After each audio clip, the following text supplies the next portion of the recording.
Well, hey there, you're on the internet, I have some free time, and welcome to the Triple N Network, where all you newbie nib nerds can find all the news you'll need. Let's look at an ink today, shall we?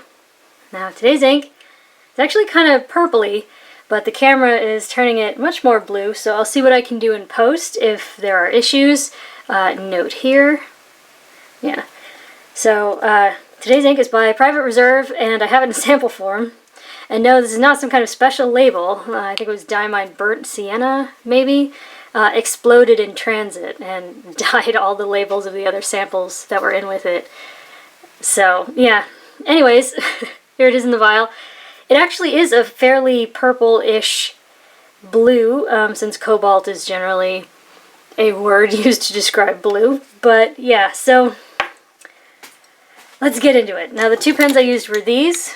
Now, this is a JinHao X450, and I love my X450s because they tend to be pretty broad and pretty wet, and this one generally is, which will cause some problems later. And this is a Nemosine it's a Singularity with a 0.6 stub, and as you can probably tell, you can't see through those tines at all. They're pressed pretty tightly together, and these are among my, I have 4 of them. They are among my drier writing pens, and I specifically keep them like that, despite not really liking that style of pen, or style of flow, so I can have good comparisons, and that was how I knew that this ink was pretty wet, so yeah. So let's look at some comparisons.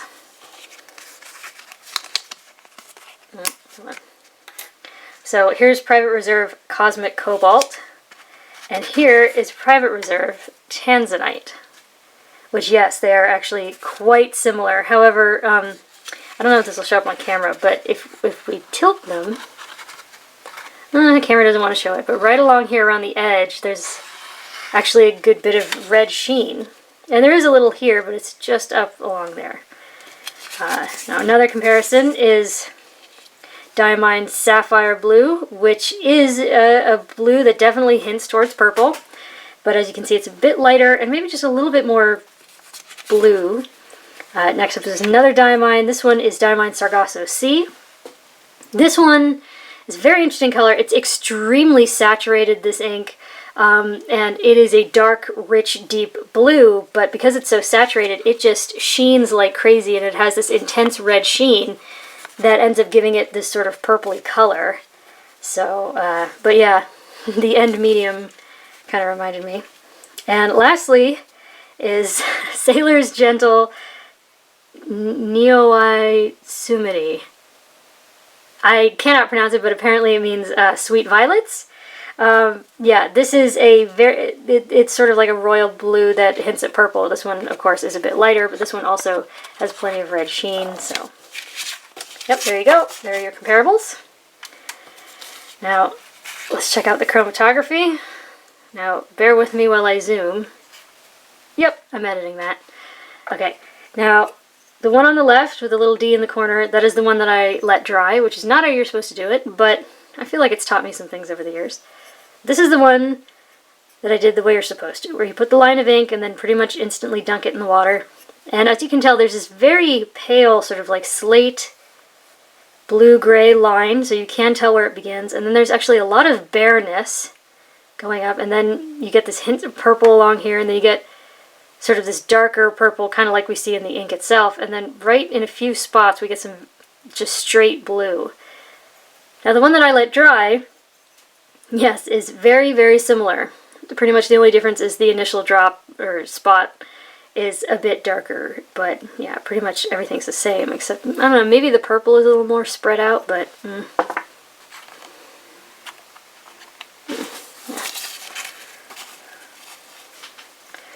Alright, let's check out some chemical tests.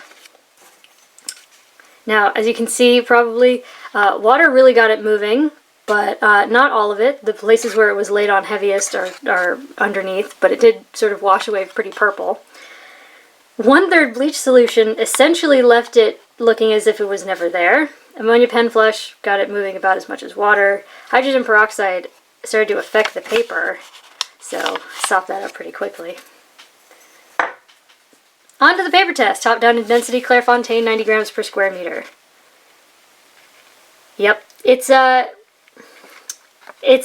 bluish purple, or it's a purplish blue. I honestly don't know. It's kind of straddling the line there, but it is very wet flowing.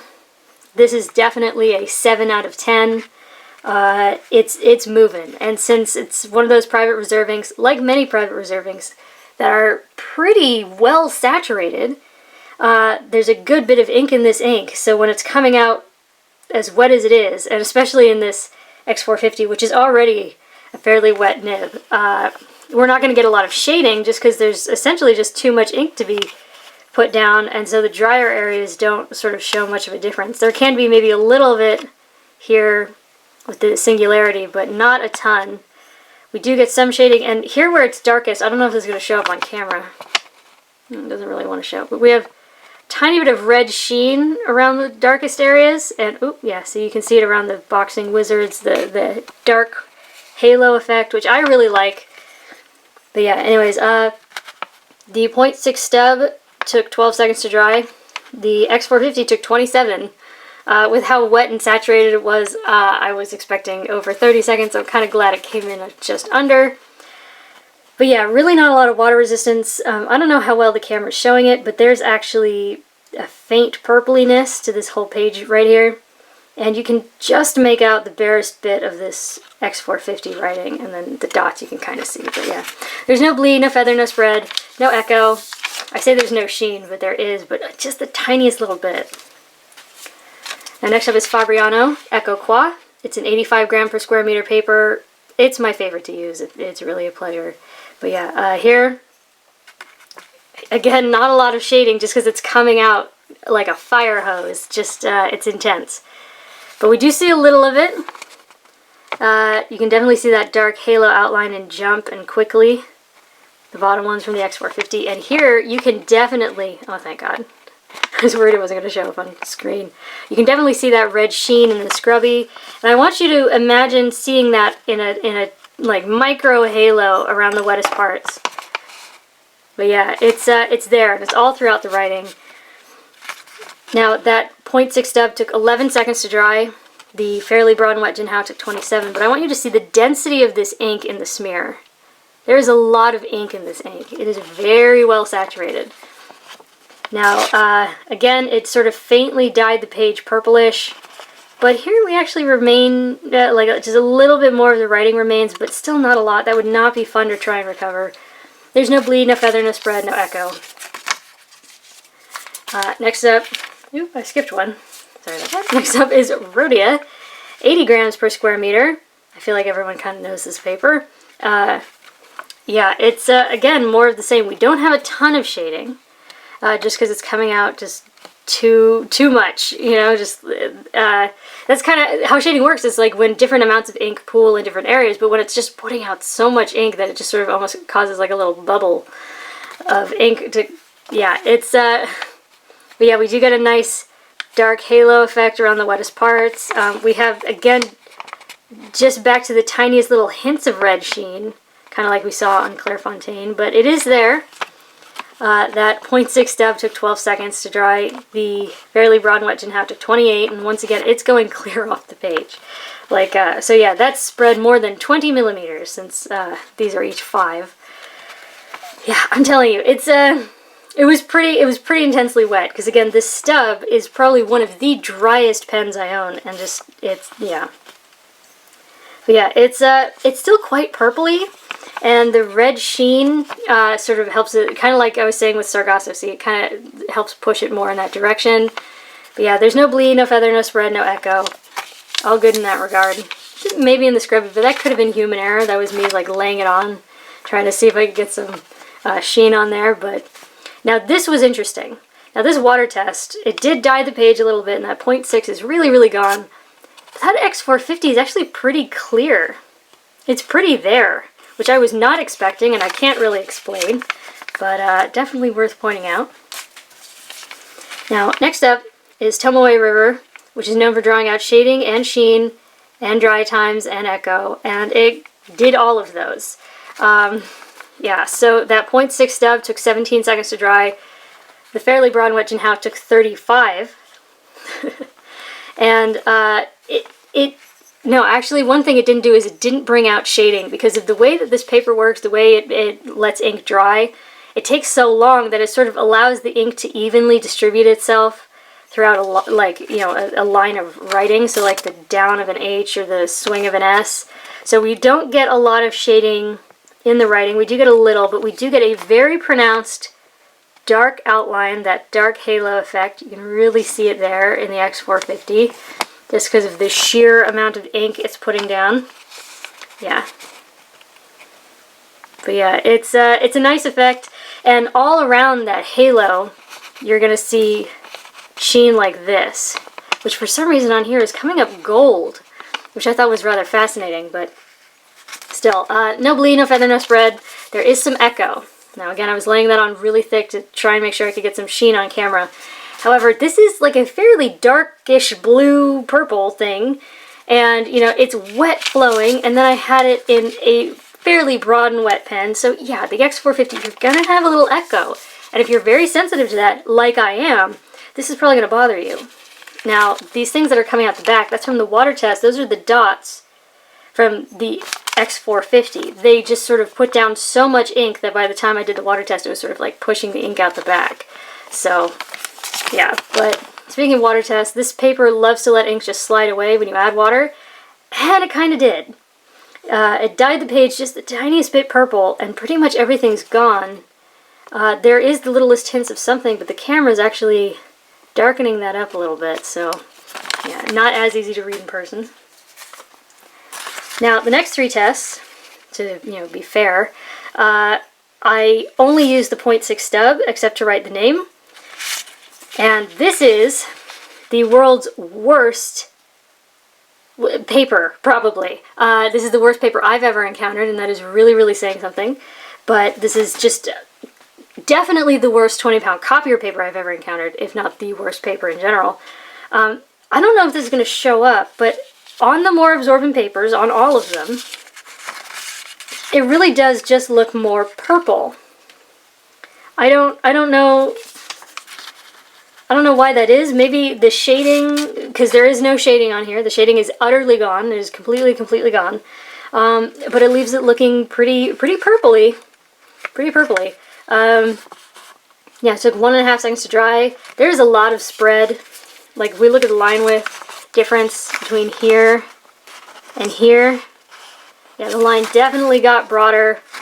But, yeah, we got feathering.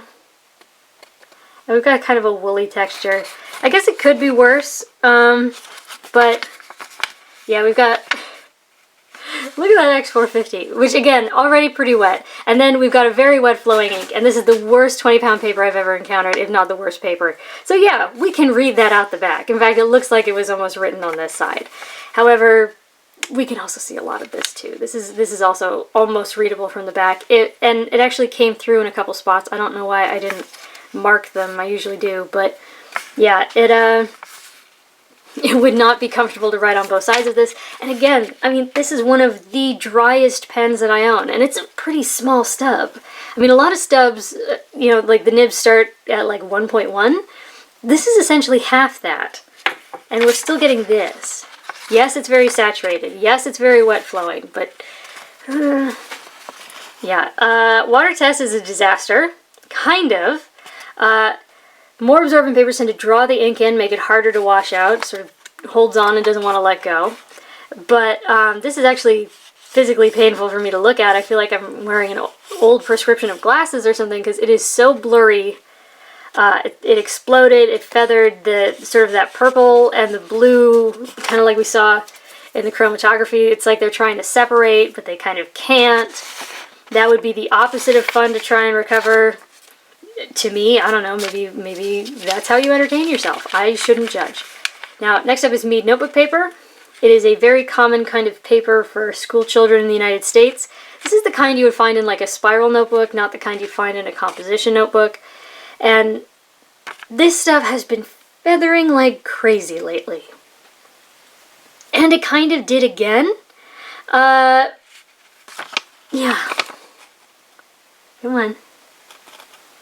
But the thing is, we've seen so much worse. Because yes, there is some feathering, but compared to some of the other things we've seen, okay, that X450 is a walking disaster.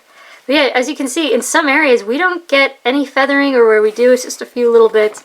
Could have been a lot worse, but still, it did, you know, activate the feathering. So now this took 2.5 seconds to dry on here.